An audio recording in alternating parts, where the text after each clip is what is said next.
This is Rodney. He's one of my Parkinson's patients that had DBS surgery, and I'm going to let him actually talk here for a few minutes. Why don't you just tell everybody kind of about your Parkinson's disease, when it started, about your first symptoms, and some of the medicines that you tried while I'm getting this hooked up. Hello? Hear me okay? I'm Rod Stroh. I still work for North Dakota Rural Water Systems in Bismarck as the main office.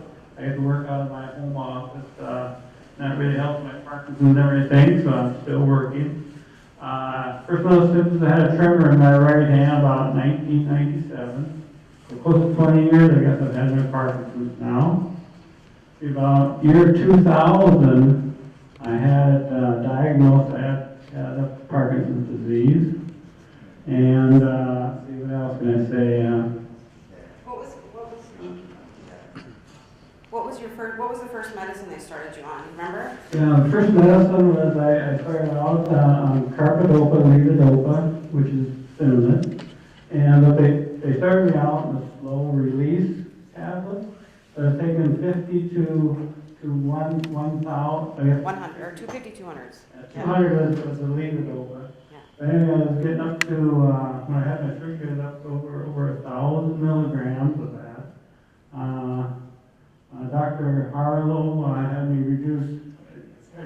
switch over from the fast release to the slow release. Immediate release, yep. Yeah, Yep. immediate release. And she saw that a bit better than using the slow release carbidopa, levodopa. We've tried adding in Comtan and Azilec because of troubles that you had with medications wearing off. Yes, Yep, and then you had the troubles with the dyskinesias as well, correct? yes, it seemed like that's one of the reasons I had the surgery was that I was taking quite a bit of carbidopa and levodopa or cinnamon, and I was taking that. You have too much, you start to get dyskinesia, and my legs were moving quite a bit before I had my surgery. So. And the problem is long term, it starts to be hard to get that balance where, you know, it's too much medication, but we lower the dosage and it's not enough to control symptoms. And so he was really a perfect candidate for the surgery, didn't have significant memory troubles. And so he went through the same process we talked about. He had to have the MRI. Maybe you want to talk a minute about the neuropsychological testing. Sometimes people are a little scared off by that. The neuropsychological testing wasn't too bad. I think I spent close to a day just going through that. But actually what you're doing is like playing games, I guess, right? When stuff that you get to do and trying to like match pictures up and things like that. And I had Marcy go by the guy home when they showed pictures. I saw a picture, and I couldn't identify the one where there's a string between two trees. It's called what, a hammock now. So that's an example of what you have to do. You have to do some reading or looking at different papers like that. Probably the one that goofed me up the most, I guess, was there was a test in there where you had to, they kept changing the rules on what they were showing you. So I completely goofed up on that, I don't know why, but that's the hardest one I took that there. Rest of them aren't that bad, something to be scared of. And you have a helper that's helping you there all the time, so it's not too bad to take that at all. Yeah. And then, I don't know if you want to talk about your surgical experience. You went down to the Twin Cities, Yes. correct? This was before Dr. Jackson was here, so what year did we do that? 2012? Yes. Yeah. 2012, July 2012. Dr. McIver, I think was the surgeon. Yeah. And like the doctor here was just saying earlier, you got the two bumps in front of your head here. And Dr. McIver, he called it manhole covers. I don't know why he did that, but he always had some little, okay, I'll just put the manhole covers in. I always have something to say like that, so he's kind of good surgeon, funny. So maybe speak to the being awake during the surgery, and did you feel anxious? The halo on the head, kind of how all of that went. The halo on the head, I guess I didn't really mind it too much, except you couldn't move your head, of course, but that's what it's for. But probably it took a good 8 hours for my surgery. They had to go, well, the reason for that is they went in once, and they weren't comfortable with what they were seeing, so they moved things around, moved the gears around up there or whatever, and so I actually had, let's see, they worked on one side for quite a bit of time, had 2 on one side, and then they went switched over and did my other side. They asked, well, do you want the other side done today, or you want to come back? I'm not sure if I made the right decision, but I said, no, I'll stay here, so I got everybody good and tired that day, I guess. Actually, it was, I took 2 electrodes, and it didn't quite have the placement, so then they moved the electrodes around to the next place. And that's good, and that's what we want your surgeon to do is, take the time, make sure it's in the right place, so that we can have the best possible outcome from the surgery. And that's also a good point, is sometimes the one side takes longer than anticipated, or sometimes people do become very anxious during the surgery and they just don't feel like they can do both sides. And so we may plan to do both sides of the same day. Sometimes those best plans go awry and we do abort, and you may need to come back for the second side on another day, and that does happen, even with the best laid plans. So sometimes things don't always go as we anticipate. So we need to be a little flexible with some of that. All right, I think what I'd like to do, as you can see Rodney right now, his DBS is on, and you can see he's got a fair amount of tremor. Now he's probably a little anxious because he's on the spot, and so we've made his tremor probably a bit worse because of that. But I guess what I'd like to do is actually turn his DBS off, and you can actually see how severe his tremor is and the benefits that he's receiving from the therapy. So we'll go ahead. This is the patient programmer, okay? So this is actually the piece of it comes off the back that I'm going to connect to the battery, and your battery is here, correct? Yeah. You didn't wear a nice shirt for me today? No. She had to chew me out because it doesn't sit right. He always picks shirts that it slides off of. But we'll try this. All right. We should be good here. All right. And so this is actually the device that I do all of the programming from. So this will take a second here to connect. What would you say has been the best thing about the DBS for you? Probably the best thing for me was the meds I'm taking. I'm way down by about 200 in the levodopa, 200 milligrams per day, 250, so that's not too bad. Taking a half a pill of the cinnamon, also a half a pill of Artine right now, and a little bit of Anol, I guess. That's the 3 that I'm taking. Well, I'm not shaking worse here yet, but before I tried taking this off earlier, and I shut mine off. Uh-huh. My own programmer. Uh-huh. It was much worse. Okay, maybe we should take this out of your hand here. You're hit or what? Yeah, here, let me turn this off and we'll just put this down. I need more hands. Do you want to just hold this for me? That'd be great. Sorry. All right, so we're going to go ahead and turn his DBS off. It's not always completely instantaneous, but usually it comes on pretty quickly. So you can see the left side has picked up considerably, as has the right side, as has his head and kind of body as well. He has a very, very severe tremor. Now, I want you to keep in mind, most people's tremor does not get this severe. And again, everybody's different, so you can't just expect this to be you in 5 years or 10 years, okay? This is Rodney's Parkinson's. And why don't you go ahead and lift your arms up for me? Sometimes my jaw really goes down too, my whole jaw. Yeah, and you do have a significant jaw component. He also has quite a bit of tremor with his hands outstretched, and go ahead and touch my finger. But it actually kind of calms down a bit with activity. It's still there, clearly, but yeah. not as quite as bad and disabling as this is clearly disabling for him. Can you tap for me, Big? And so you can see he's got fairly small, the tremor really kind of impedes those movements as well, but he clearly is not very large. Go ahead and tap with the left hand for me as well. You can see that there as well, like it's pretty small. Open and close for me. And again, kind of stutters down, doesn't open all the time. Same thing with the right hand. And over and back for me.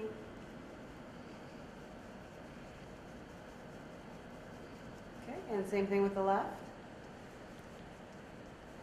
And go ahead and tap for me high as you can. You can see the same thing, those movements get smaller. Okay, and tap with the left. All right, I'm not going to torture him much longer. We're going to turn him back on.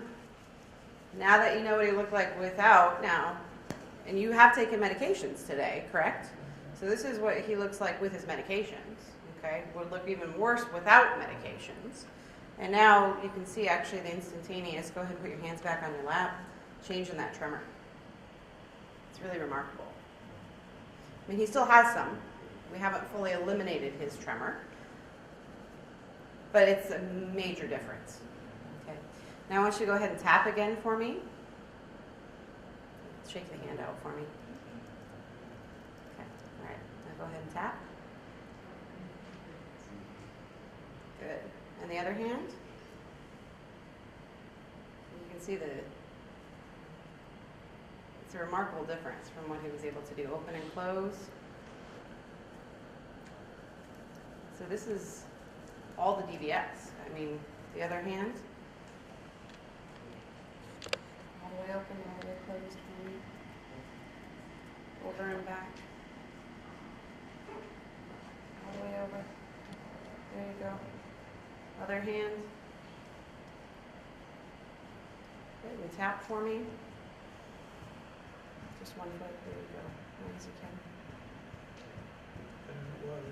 Yeah. And the other foot. So we can see that he is clearly had, and this is just, momentary from turning this on and off. And so he's clearly had a significant improvement in ability to function. But not only that, he's also been able to reduce his medications, and we've reduced the dyskinesia significantly. That component that was impeding his control. Oops. Yeah, I guess I'm happy to be working, still working. So I never, actually, for my job, I never took any time off my job on vacation, sick leave.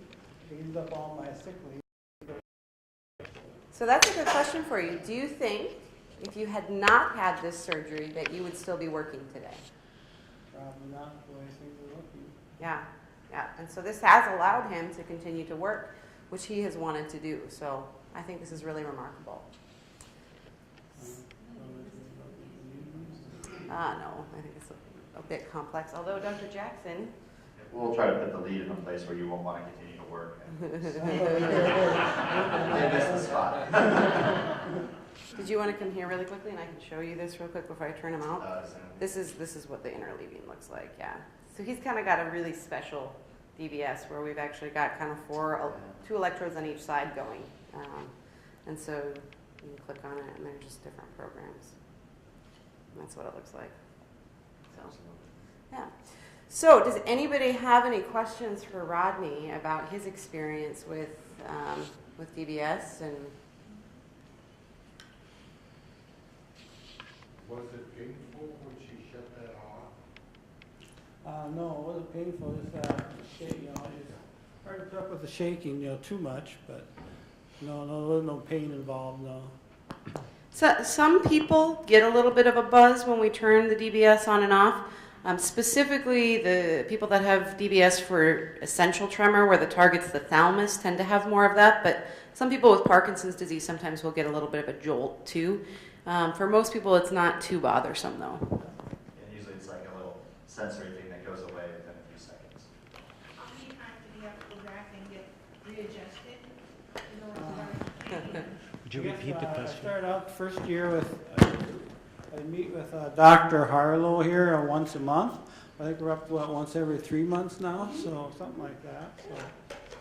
So Rodney took a little bit more time adjusting because we're trying to get this tremor controlled, and so that's why he has that special interleaving that I had mentioned that we don't do for a lot of patients, but he's had quite a bit of benefit with.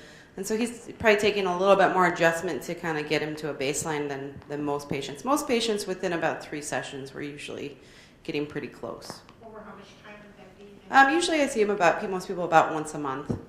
Yeah.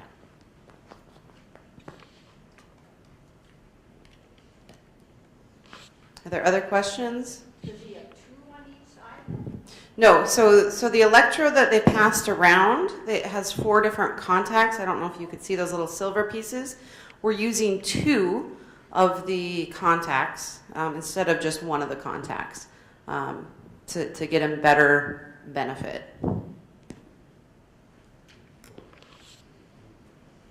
Yeah, so the lead actually has more than one contact. So those silver, these are all contacts. And so even if I don't get it in the perfect spot or the surgeon doesn't, they're able to program around that usually by activating one of these contacts with the programmer and changing things around. So there's still quite a bit of variability even after the lead is placed that they can kind of fine tune it because everyone's a little bit different and the placement may or may not be perfect.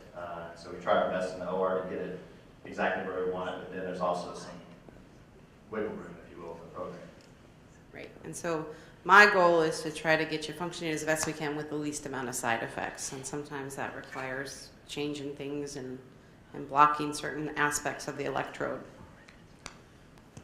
I guess with me personally, see, there's no problem. Dr. Harlow could set it where I would lose my tremor completely, as calm as can be, but then my legs would start jumping around. I have dyskinesia, so it's always, Dyskinesias would come out. yeah, so it's kind of like one or the other, I guess. So. Any comments from the spouse? Better sleep Is- or anything? Yeah. That's always good. Perspective. Yeah. I don't worry about hitting me anymore. Yeah, it's always important. What changed for you, do you think? I was also like, he started not being able to drive anymore because of his dyskinesia, and then he was able to drive again, so that was nice. So it took the chauffeur job away from you? What's a dyskinesia? Dyskinesia are the wiggly movements, the Michael J. Fox, more like the dance-like movements, okay? So tremor is going to be the rhythmic, the constant shaking. It's predictable, where the next movement's going to go. The dyskinesia is when you see Michael J. Fox, when he's wiggling around and he's moving around. And the treatment for those things are two different, completely really opposite of each other.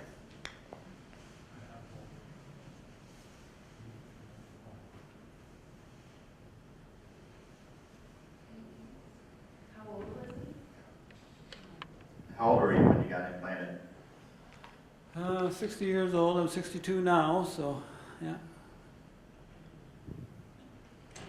What's the oldest patient you've implanted? In the 70s, like 74 or so. Yeah, I think the oldest patient I've sent for implant before you got here was, we did implant a gentleman in his 80s with for essential tremor that had a very, very severe tremor.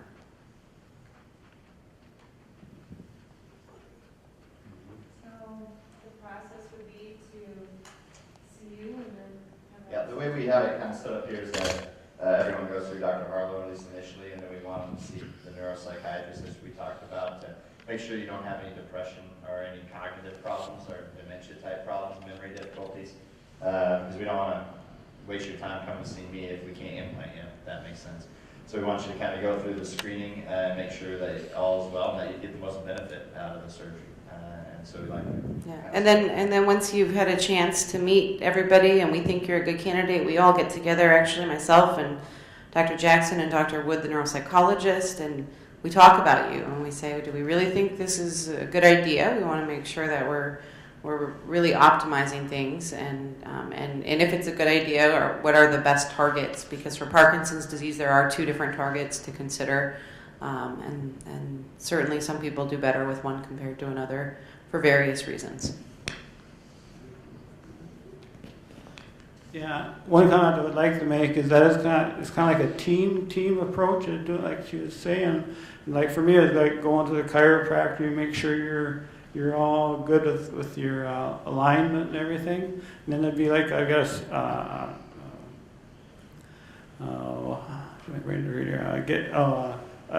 someone else mentioned that he's got the CPAP machine.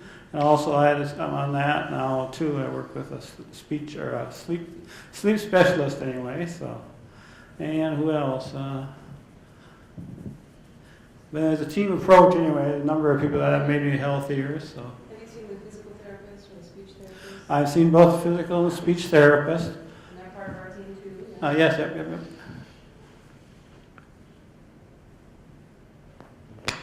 Yeah, good point. I think it is important that that we work as a team, and we're all trying to think about really what are the best things that we can do for you. And sometimes the best thing we can do, though, is not give you surgery too. And so I think, you know, just because you're interested doesn't necessarily mean that it's a good idea, and we want to make sure that we're doing it for the right reasons and the reasons that are going to help you.